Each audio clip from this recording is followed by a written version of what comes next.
주 빛이 내리네. 빛으로 생명 되신 예수 소망을 이루셨네.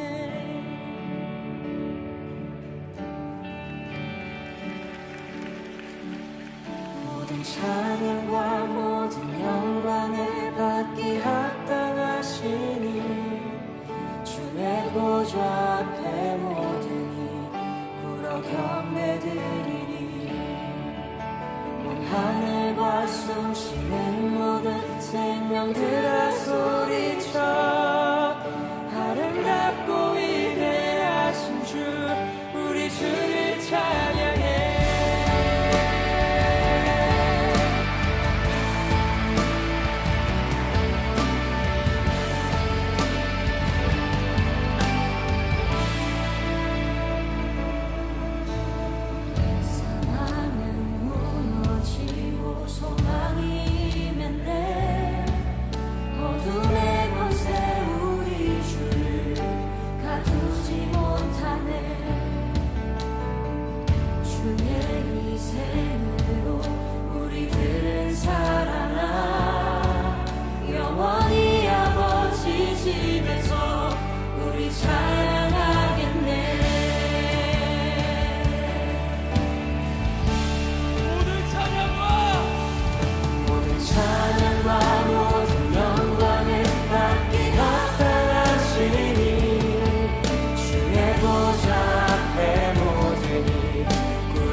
우리 누가복음 21장 10절부터 19절까지 말씀을 같이 보았습니다. 이거 마지막 때에 대한 이야기인데, 저는 성경을 어떻게 보냐면 이렇게 봅니다. 성경을 글자 그대로 일단 봅니다. 제 성경 보는 기준은요, 여러분이 성경을 잘 이렇게 설명을 해주고 이렇게 하는 거 보니까 목사님은 성경을 어떻게 볼까 이렇게 생각할지 모르겠지만, 저는 성경을 있는 그대로 봐요. 일단 그러니까 그거를 전제로 하고, 그리고 이제 설명을 이제 또 속에 있는 내용들을 이렇게 보는데, 있는 그대로 성경을 일단 이걸 보지 않으면은 속에 있는 것만 보려고 하면 어떻게 해요? 그러면 다 성경이 속에 있는 내용만 있으면은 겉에 있는 글씨는 왜 써놨겠어요? 그럼 안 되죠, 그죠? 그래서 겉에 있는 글씨를 일단 보고 그대로 인정을 해요. 이런 일이 벌어질 수도 있다, 이렇게 인정을 합니다. 무슨 말이냐면, 시대가 이제 마지막 때다 그러잖아요. 그러면은 지금 시대를 뭐라 그래요? 마지막 때라 그러죠. 그러면 옛날에 한 100년 전에는 뭐라 그랬겠어요? 그 사람들이 마지막 때라 그랬겠죠. 한 500년 전에는 뭐라고 했겠어요? 그 사람들이 성경 보면서 야, 말세다 그렇게 했겠죠. 1000년 전에도 성경 보면서 참 말세다 이랬을 거예요. 그리고 예수님 시대 때 제자들이 핍박당하고 그럴 때 뭐라고 했겠어요? 자기들은 참 말세 산다 이렇게 했겠죠, 그죠? 마지막 때다, 우리가 마지막 때다 이렇게 생각했겠죠, 그죠? 그러니까 항상 성경은 언제냐면 마지막 때예요. 항상, 옛날이나 지금이나 항상 마지막 때였는데, 성경적으로 이렇게 보면 그때도 마지막 때였는데 지금 보면요, 지금 보면 상당히 마지막 때입니다. 그러니까 옛날에 없었던 것이 지금 막 생겨나고 있잖아요. 그러면 이제 성경에 있는 대로 생겨나고 있으면 그게 마지막 때라는 거죠. 그러니까 성경을 통해서 보면 알아요.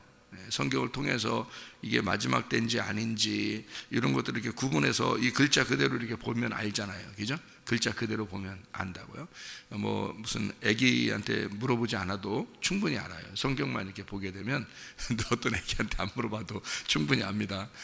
그러니까 고민할 거 없이 그냥 성경을 있는 그대로 이렇게 읽으면은 이게 지금 마지막 때인가 아닌가 금방 구분이 돼요, 지금이. 그러니까 옛날에 없었던 일들이 막 생겨나잖아요.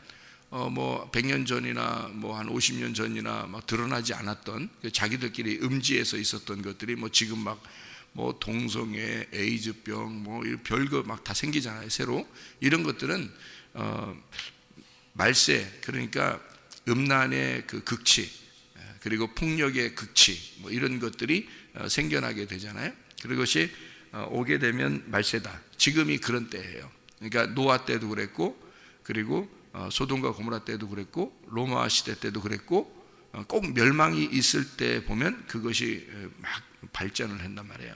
그러니까 지금 시대에도 쉬쉬하던 것이 지금은 막 드러나죠. 이런 걸 보면 마지막 때라는 것을 금방 우리가 알 수 있고, 예전에 마지막 때다라고 얘기한 사람들은 이 성경에서 그러니까 뭐라 할까, 한 10% 20% 정도가 이루어졌을 때 마지막 때라 이렇게 생각했을지 모르면, 지금은 한 90% 98% 이렇게 100% 가까이 되는 그런 일들이 그대로 이루어지고 있잖아요, 지금은요. 그러니까 지금 시대는 완전히 마지막이라고 볼 수 있죠. 그래서 주님이 그러면은 어떻게 하실 거냐? 그러니까 우리가 천국 지옥으로 나누어지고, 또 하나님을 이렇게 하나님 만나고, 또 어떤 사람은 지옥에 가고 이런 일들을 그럼 어떻게 성경을 볼 거냐? 저는 있는 그대로 그냥 봐요. 천국도 있고 지옥도 있다고 이렇게 봅니다. 그러니까 그것을 전제로 하고 말씀을 나누는 거지, 그거 없이 어떻게 성경을 보겠어요? 성경 천국도 있고 지옥도 있다고 분명히 그랬으니까 천국도 가고 지옥도 간다, 사람들이 그렇게 생각을 하고요. 그래서 우리는 하나님 나라에 가려면 어떻게 해야 되는가라고 하는 것을 우리가 성경을 통해서 깨달아야 되고요. 여기 이제 이런 말씀들을 보면 누가복음 21장에 환난의 징조가 있을 것이다, 10절부터 19절까지 이런 말씀을 보면 이런 일들이 있었고 그리고 또 있을 것이다 라고 생각을 하죠. 그러면 종말이라고 하는 것은 나의 종말과 지역의 종말과 전체적인 종말이 있다, 이렇게 볼 수가 있죠. 그래서 전체적인 종말도 올 것이냐? 올 것이다. 나는 이렇게 보는 것은 성경에 그렇게 써 있으니까 그냥 그렇다고 보는 거예요. 그리고 지역적인 종말이 올 것이냐? 올 것이다. 나는 이렇게 보는 거죠. 왜냐하면 다른 나라는 아니더라도 우리나라에 환란이 올 수도 있는 거고, 우리나라는 환란이 안 닥쳤는데 지금도 중동 지역이나 이런 사람들은 기독교인들이 굉장히 핍박을 당하고 있는 것은 사실이잖아요. 그러니까 그 지역적으로 핍박이 오고 지역적으로 환란이 오는 것은 있다는 거죠. 그러니까 지역적으로 또 전쟁이 일어나는 나라도 있죠. 그러면 그 나라들은 지역적인 종말이 오고 있는 거죠. 그들은 뭐 풍지박산나죠. 뭐 가족이 뭐 뿔뿔이 흩어지고, 뭐 부모가 죽어서 자녀들이 다 고아가 되고, 이런 사람들이 전쟁을 통해서 그냥 내분이나 외적의 그 침입에 의해서 또는 내분이 일어나서 서로 자기들 민족끼리 막 싸움이 일어나가지고 막 풍지박산나서 가족들이 다 흩어지게 되고 자녀들은 고아가 되고, 이런 나라들, 그런 민족들이 많아요. 우리나라도 사실 이렇게 위아래 이렇게 나누어진 것도 사실은 민족끼리 그런 거잖아요. 우리 민족끼리 싸운 거잖아요. 북쪽에 있는 민족들, 남쪽에 있는 민족들이 싸워가지고 이렇게 된 거잖아요. 우리가 분단 국가가 된 게. 독일도 그랬었죠. 그래서 서독과 동독으로 나누어져 있었는데 합쳤죠 지금. 근데 우리 북한하고 남한도 마찬가지로 이런 지역, 다른 나라들은 뭐 전쟁이 안 일어났으니까 평안해도 우리나라는 싸워서 같은 민족끼리 싸워가지고 이게 헤어졌던 그런 이산 가족이 생겨났죠. 그러니까 이렇게 원수가 돼가지고 이렇게 서로 만나지도 못하는 그런 사람들이 된 것처럼 서독과 동독도 그랬어요. 그랬다가 지금 합쳤잖아요. 이제 남한과 북한도 서로 이제 통일을 위해서 이제 우리 남한에 있는 기독교인들도 북한에 있는 기독교인들이 그렇게 많이 기도를 한다고 그러죠. 그러니까 이게 통일을 다시 이루어야 된다. 우리의 소원이 통일이다 하면서 기도하고 그러잖아요. 그러니까 이렇게 민족이 민족을, 다른 나라는 아니지만 우리 민족끼리 그렇게 된 것도 있고요. 또 나라가 나라를, 또 이쪽 나라가, 그러니까 예를 들어 미국이 중동에 있는 어떤 그 나라하고 싸워가지고 막 전쟁에서 많은 사람이 죽고, 그런 나라와 나라의 어떤 전쟁도 있고요. 그러니까 이런 걸 보면 개인적인 종말은 우리가 죽을 때가 개인적인 종말이고, 지역적인 종말은 그런 전쟁을 통해서나 또는 뭐 전염병을 통해서나, 옛날에 그 전염병 흑사병이라고 해서 전염병이 돌았을 때 막 유럽을 완전히 휩쓸어 버렸습니다. 그래서 그게 다른 나라에서 들어온 전염병들이었어요. 그것이 미개한 나라에서 온 전염병인데, 그것이 사람들에게 이게 퍼지기 시작해가지고 유럽에 어마어마한 사람들이 죽었습니다. 그때 유럽은 이제 기독교인들이 많았어요. 근데 그 기독교인들이 성경을 보면서 이런 전염병이 이렇게 퍼지는 걸 보니까 이건 우리에게 향한 종말이다. 그러니까 지구의 종말이 왔다, 이렇게 이야기했단 말이에요. 수많은 사람이 죽었으니까. 중세 암흑 시기에는 또 중세 암흑 시기에 핍박을 당하는 성도들이 자기들은 마지막 때를 살고 있다, 종말이다, 이렇게 이야기하면서 죽임을 당했단 말이죠. 그러니까 지금은 또 지역이든 전체적인 전 지구상에 지금 막 이렇게 음란과 폭력이 쫙 퍼지는 걸 보니까 전체적인 지금 종말이 오고 있다라고 하는 것을 우리가 볼 수가 있는 거죠. 자, 개인적인 종말, 지역적인 종말, 전체적인 종말, 이런 것이 올 수 있다라는 것을 성경을 통해서 마태복음 24장, 누가복음 21장에 마지막 때에 대한 설명이 나와 있는 얘기거든요. 그러니까 우리는 충분히 이해할 수가 있다. 자, 그러면 여기에서 이제 조금 영적으로 다시 한번 성경을 보게 되면 이런 말입니다. 누가복음 21장 10절부터 19절까지의 말씀에 다시 한번 보죠. 10절에 보니까 민족이 민족을, 나라가 나라를 대적하여 일어나겠고 라고 되어 있습니다. 거기에 민족이라는 게 나오고 나라가 나옵니다. 그죠? 민족이라는 것은 사람을 얘기하고요, 나라라고 하는 것은 나라를 얘기하는 거죠. 그러면 이게 민족이라는 것과 나라라는 것이 이게 특징적으로 다 나오는 얘기거든요. 종말을 맞이하면 이렇게 된다라는 것이 나와 있는데, 실제로 그렇게 세상적으로는 보여지는 거고, 그리고 우리에게 영적으로 설명하고 있는 것이 있다는 거죠. 여러분 그 소경을 보면 어떻습니까? 소경을 보면, 진짜 소경을 보면서 소경이 있는 걸 보면서 저 사람은 소경이다, 우리는 눈 떴다, 이걸 보면서 성경을 어떻게 이해할 수 있어야 되겠죠? 소경이라고 하는 것은 저분들은 죄가 없다, 눈뜬 자는 죄가 있다고 보는 것이다, 주님이 보실 때 그렇다는 얘기고요. 그리고 소경을 보면서 어떤 걸 깨달아요? 내가 저렇게 영적으로 눈이 어두운 것을 저 사람이 나에게 보여주는 것이다 라고 우리가 이제 봐야지 성경을 이해할 수 있다 그랬죠. 그러니까 소경이 진짜 있는 것은 그걸 설명하기 위해서 있는 거란 말이에요. 그렇죠? 그렇게 성경을 봐야 된다 그랬죠. 성경, 그러니까 소경은 소경이구나라고 그냥 보면은 저 사람이 왜 소경이 됐을까? 저 사람이 뭐 잘못해서 소경이 됐을까? 이러면 이제 바리새인들 되는 겁니다. 그러니까 소경은 그런 것 때문에 있는 거 아니에요. 존재 자체가 우리들이 하나님을 모르면 소경이다라고 하는 것을 보여주기 위해서 소경들이 있으신 겁니다. 무슨 말인지 알겠죠? 절름발이도 그래서 있는 거고요. 그렇게 성경을 봐야지 그분들에 대해서 우리가 똑같이 생각을 하죠. 우리와 똑같이 우리가 다르다고 생각하면 안 되는 거죠. 똑같다고 생각을 해야 되는 거죠. 그런 것처럼 성경의 민족이 민족을, 나라가 나라를 이제 대적하여 서로 싸우고 일어난 일들이, 전쟁 같은 게 있고 이런 것들을 보면은 성경을 통해서 우리가 뭐를 알 수 있다는 거예요. 그걸 보면서 그게 겉으로 나타나는 걸 보니까 속으로 뭐가 분명히 성경의 속에 뭔가 있다는 거죠. 그러면 성경의 속에 뭐가 있다는 것을 어떻게 발견해요, 여러분? 민족이 민족, 나라가 나라. 어디에 나오는 얘기예요, 이게? 성경 어디에 나오는 얘기예요? 이거 분명히 어디 나오는 얘기예요. 이게요. 어디 나오는 얘기일까요? 민족이 민족을 싸우고 나라가 이루어 싸우는 것이 어디 나와요, 이게? 어디서 나오는 얘기예요? 에서와 야곱에 대한 이야기예요. 에서와 야곱에 대한 얘기. 무슨 얘기인지 아시죠? 성경에 보면 한 뱃속 안에 두 민족이 싸우잖아요. 그죠? 그럼 두 민족이 싸운다는 얘기는 지금 에서와 야곱을 얘기하는 건데 그 사람들의 어떤 진짜 민족을 얘기하는 거죠. 그죠? 진짜 민족. 지금 싸우고 있잖아요. 그러니까 이스라엘 백성과 중동 지역에 있는 사람들에 대한 어떤 싸움. 그러면 중동 지역은 전체가 다 에서 민족인가요? 그렇지 않죠. 에서 민족만 있는 게 아니에요. 이스마엘 민족 있고요. 그러니까 에서하고 이스마엘은 사실 에서가 이스마엘의 그 딸을 이렇게 결혼하게 되죠. 그러니까 사실 혼인 관계를 통해서 거의 이렇게 서로 섞였습니다. 그러니까 에서라는 민족이 에서만 있는 게 아니라 이스마엘 민족도 같이 있는 거거든요.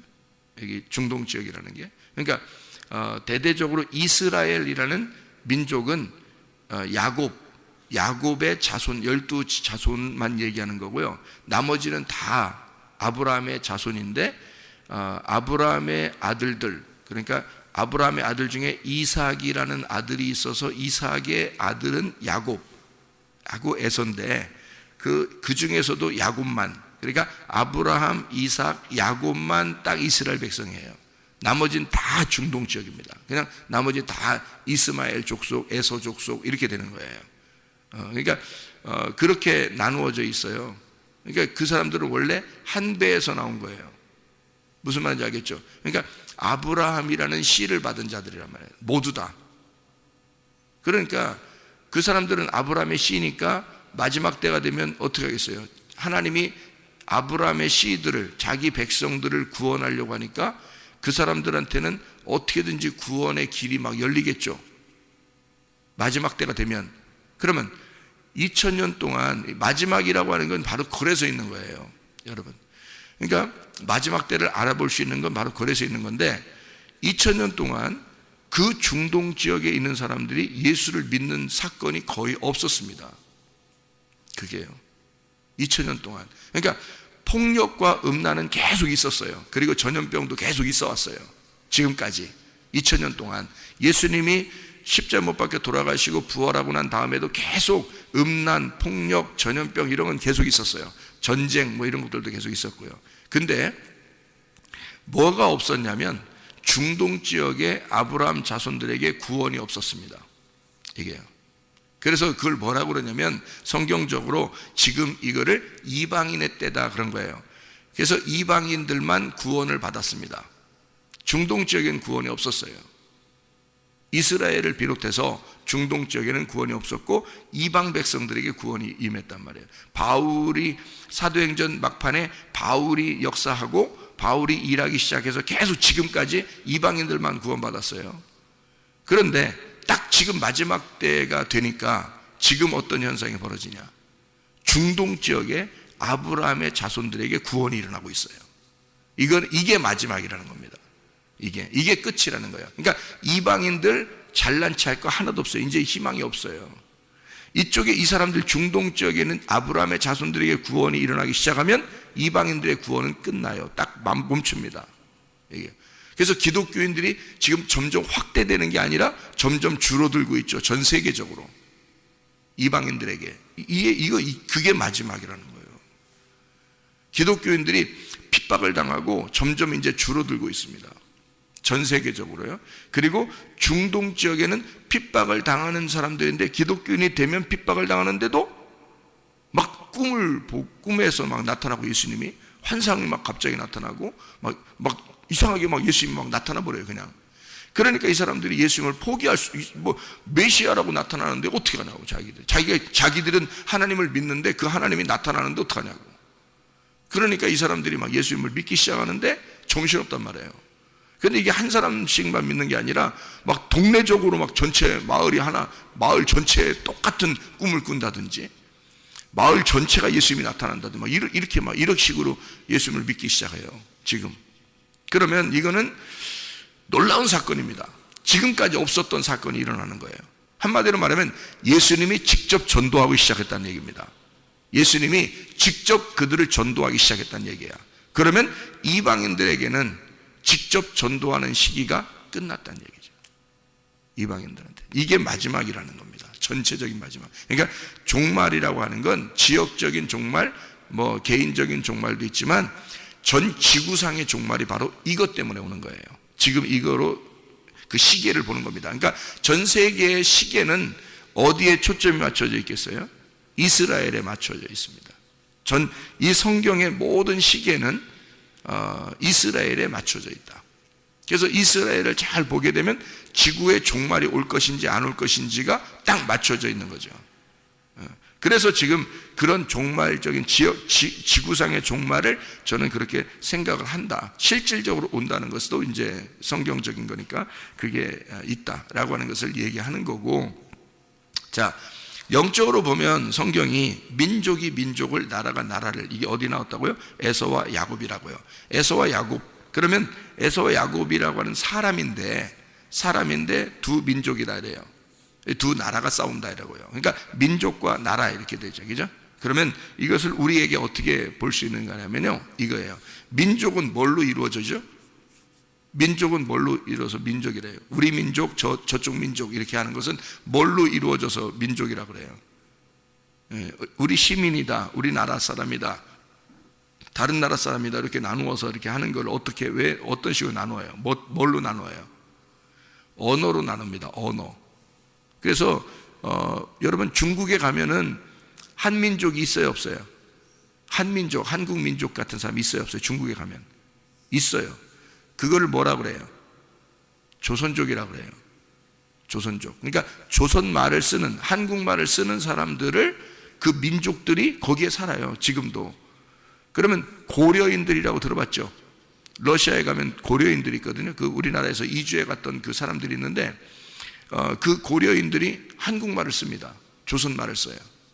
김치도 담궈 먹고요. 그러니까 똑같이 그 문화를 가지고 있는데 언어가 같으니까 아리랑 노래를 같이 부르고 그래요, 이 사람들이요. 그러니까 한국 민족하고 같습니다. 그러니까 언어가 같아요. 언어 같으니까 이 사람들을 뭐라 그러면 우리 민족이라 그러는 거예요. 고려인들도 우리 민족이라 그러는 거예요. 조선족들도 우리 민족이라고 그러고요. 북한에 있는 사람들도 우리 민족이라고 그러잖아요. 그러니까 한국에 있는 사람도 우리 민족. 그러니까 민족이라는 건 뭘로 이루어지냐면 언어로 이루어집니다. 언어로요. 이게요. 그러니까 뭐의 싸움이라는 거예요? 민족이 민족을 싸운다는 건 뭐의 싸움이라는 거예요? 그러니까 언어의 싸움이라는 거예요. 언어적인 싸움이 온다는 겁니다. 그럼 언어적인 싸움이라는 건 뭐예요? 그러니까 언어적인 싸움이라는 건, 민족이 민족을 싸운다? 언어적인 싸움이라는 거야. 그럼 뭐가 싸운다는 거예요? 말이 싸우는 거예요. 말이 싸운다는 거예요. 자, 말이 싸우는 건데 어떤 말이 싸우는 거예요? 거짓말, 참말이 싸우는 거예요. 거짓말, 참말이 싸우겠죠. 예, 그러니까 어떤 말이 싸우는 거냐면 내 말과 하나님 말씀이 싸우는 거예요. 그러니까 내 말과 하나님 말씀. 그러니까 여러분이 뭘 구분하면은 알 수 있겠어요? 여러분에게 종말이 이르는 것은 뭐를 딱 보면 알겠어요. 민족이 싸우는 걸 보면 알겠죠. 그러면 종말이 오는 거예요, 여러분에게. 자, 보세요. 뭐와 뭐의 싸움이라고요? 내 말과 하나님 말의 싸움이라고. 그럼 하나님 말씀이 딱 전해지면 어떻게 될까요? 여러분의 말은, 그러니까 여러분의 말이 있었는데 하나님 말씀이 딱 전해지니까 둘이 어떻게 돼?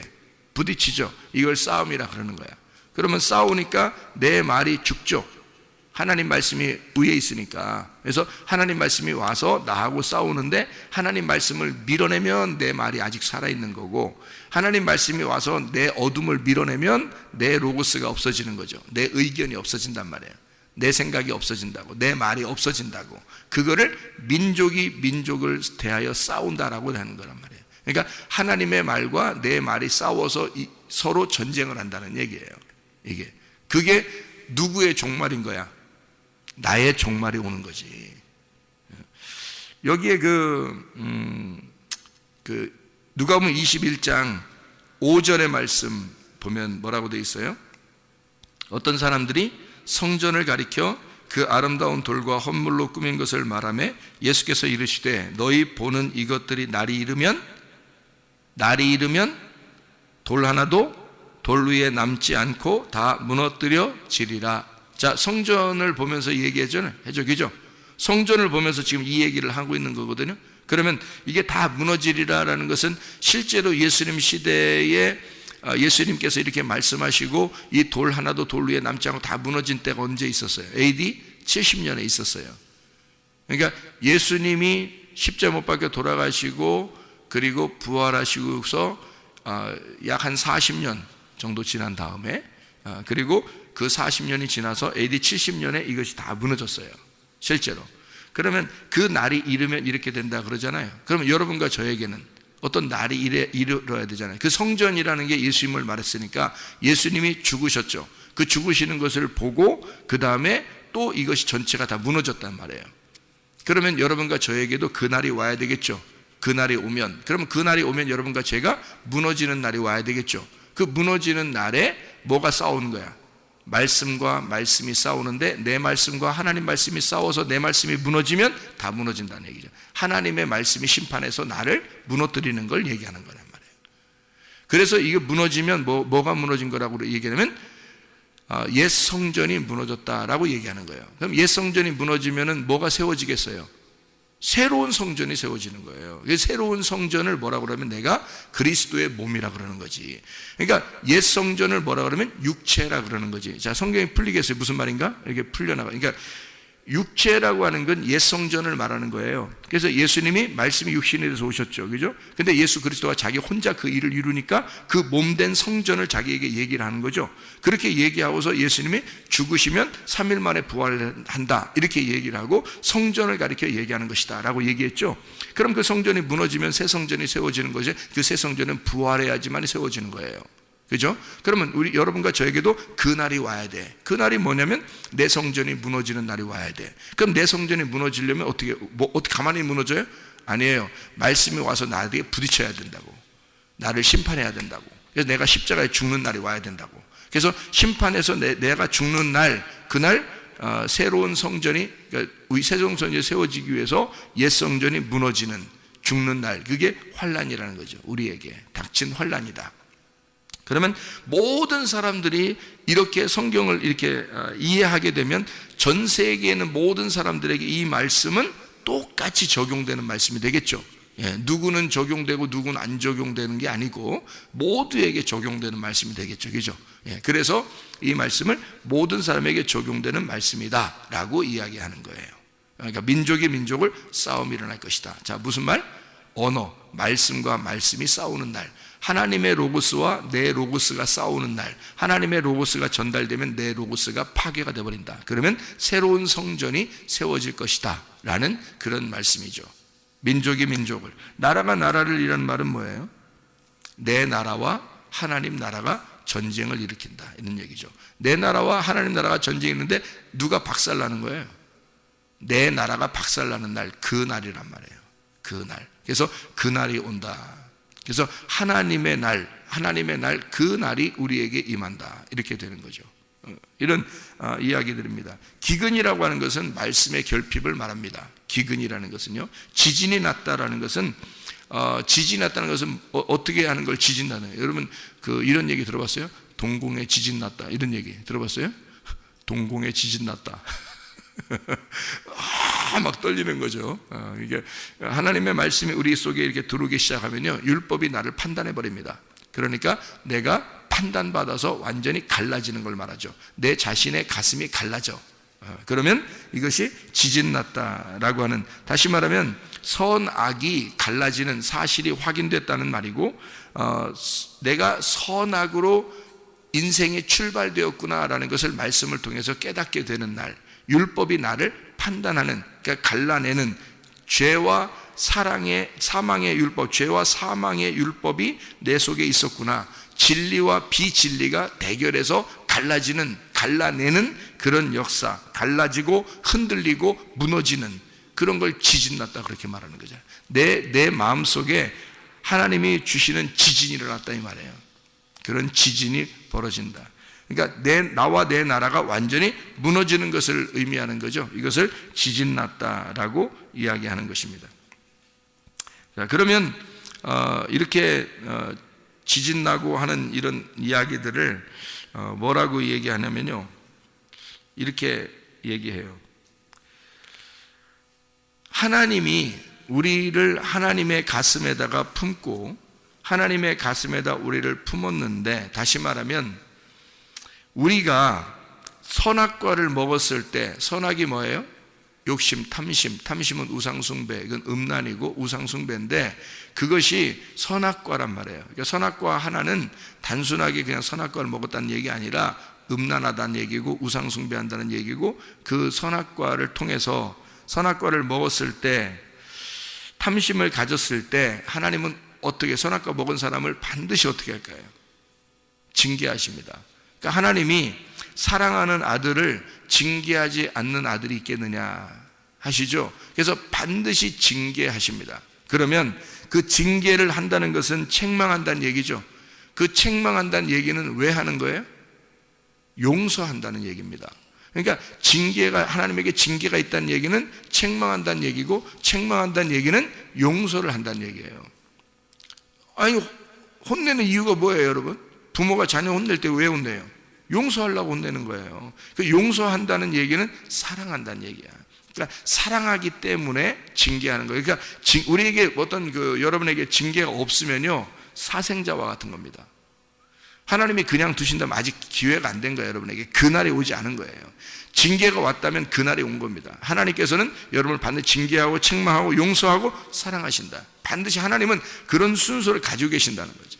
그러니까 책망하신다 그러면 여러분 그게 하나님 왜 그래요? 이게 아니라 정말 하나님 날 사랑하시는구나, 이렇게 보면 딱 맞는 얘기가 되는 겁니다. 쫓아내셨다는 말은, 아담과 하와를 쫓아냈다는 말은 분리시켰다는 얘기거든요. 쫓아냈다, 분리시켰다. 그 말은 뭐예요? 분리시켰다는 얘기는, 그러니까 이게 분리가 됐다는 말은 이게 찢어냈다는 얘기거든요. 찢어냈다. 자, 보세요. 아담과 하와가 에덴 동산에 있는데, 에덴 동산을 만들어 놓고 나서 거기서 분리했다 그러니까, 쫓아냈다 그러니까, 여러분 생각할 때는 아담과 하와를 이렇게 뽑아가지고 저기 한국에 있었는데 미국으로 던져버렸다, 이런 얘기겠어요? 그런 거 아니라고. 성경이 그렇게 되어 있는 게 아니에요. 에덴 동산 안에 그냥 있는데 이걸 쫓아냈다는 말은 이게 찢어졌다는 얘기야. 하나님하고 찢어졌다는 얘기야. 그러면 에덴 동산 있을 때는 어떻게 되어 있었다는 얘기야? 하나님 안에 있었다는 얘기야. 하나님 안에 있었는데 선악과를 먹고 나니까 하나님으로부터 이렇게 찢어졌다는 얘기야, 이게요. 그러니까 이게 반으로 찢어졌다 그러는 얘기죠. 그래서 강도 만난 자가 어떻게 됐어요? 반을 죽었다는 얘기야. 반이 딱 죽었다, 강도 만난 자. 그래서 그런 거예요. 반이 찢어졌단 말이에요. 반이 죽었단 말이에요. 반이 죽으니까, 그러니까 하나가 돼 있었는데 이게 찢어진 거잖아요. 그렇죠? 그러니까 하나님은, 하나님의 가슴이, 다시 말하면 하나님이 우리하고 하나였는데 하나님의 가슴이 찢어졌다, 그 말을 얘기하는 거예요. 분리가 되었다, 이런 얘기란 말이에요. 그러니까 이 하나님의 가슴이 찢어지니까 그 찢어진 반쪽의 가슴을 반쪽의 사랑을 하나님이 찾으러 오는 거예요. 그러니까 선악과의 범죄가 그런 얘기예요. 그러니까 하나님의 반쪽을, 찢어진 하나님의 반쪽을 찾으러 와서 자기가 죽는 겁니다. 왜 그러냐면 자기가 죽으러 와서 이 하나님이 이거 쫓아낸다는 것은 용서를 말하는 거예요. 다시 말하면 찢어진다는 얘기는 하나님의 가슴이 찢어진다. 자, 자녀가 잘못했을 때만 혼낼 때요, 부모 가슴이 더 찢어집니다. 이 말은 뭐냐면 부모가 자녀를 용서한다는 얘기예요. 네가 잘못했으니까 내가 널 혼내는 것은 내가 널 용서한다, 널 사랑한다는 말이고, 그게 가슴이 찢어진다는 얘기야. 그래서 그렇게 혼낼 때 이 자녀는 엄마로부터 아빠로부터 완전히 자기가 분리되는 줄 알지만 사실 엄마의 가슴에서는 이게 자기가 찢어내는 거잖아. 자기가 자기 자녀를 혼낼 때 아빠의 가슴에서는 자기 자녀를 찢어내는 건데, 그게 용서란 말이에요. 그 쫓아낸다는 것이 용서라는 거지. 찢어낸다는 것이 용서라는 얘기입니다.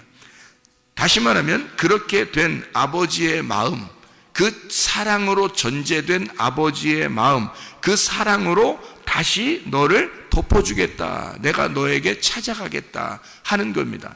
그러니까 찢어진 가슴을 가진 자들만 하나님 아버지가 찾아오는 거예요. 그래서 사마리 여자한테 찾아온 거야. 다시 말하면 사마리 여자가 어떤 사람이란 얘기야? 가슴이 찢어진 여자라는 얘기지. 삭개오에게 찾아오는 거예요. 왜? 가슴이 찢어진 남자라는 얘기지. 이해가 되겠어요? 그런 사람에게만 찾아와요. 여러분이 가슴이 찢어졌다면 하나님의 마음을 알게 되는 거예요.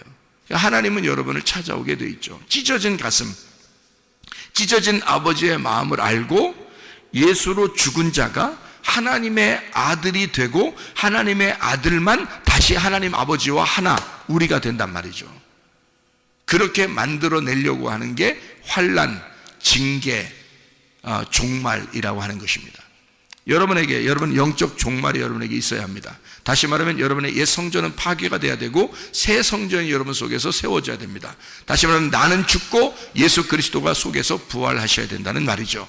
하나님께서는 여러분을 극진히 사랑하십니다. 하나님은 여러분을 그렇게 징계하시는 것 같지만 하나님의 가슴 속에는 자기 가슴이 찢어졌다고 얘기하고 우리를 사랑으로 덮어주시려고 하는 하나님의 마음이 있으시다. 주님, 그 사랑의 하나님 마음과 동행하다가 주님 만나시기를 바랍니다. 기도하겠습니다.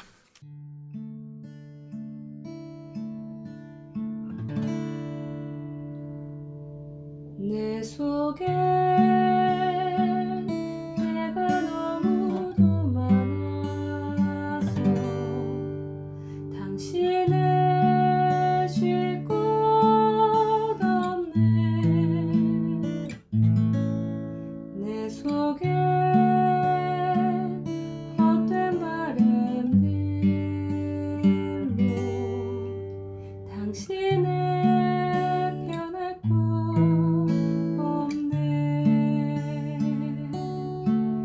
내 속에 내가 어쩔 수 없는 어둠, 당신의 쉴 자리를 뺏고 내 속에 내가 이길 수 없는 슬픔, 무성한 가시나무 숲 같네. 바람만 불면 그 메마른 가지 서로 부대끼며 울어대고 쉴 곳을 찾아 지쳐 날아온 어린 새들도 가시에 지며 날아가고 바람만 불면 외롭고 또 괴로워 슬픈 노래를 부르던 날이 많았는데 내 속에